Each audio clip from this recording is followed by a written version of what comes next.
Pinasok niya yung Paano motor. masasampa? Wala pala hagdan. Tatambay lang pala, no? Yan. Ako'y magko-concert dito sa bukid.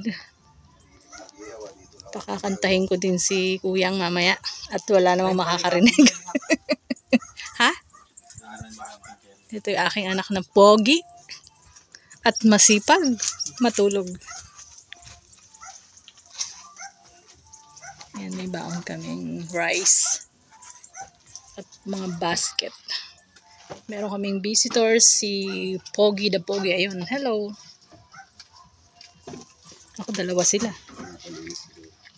Pinunas ako na.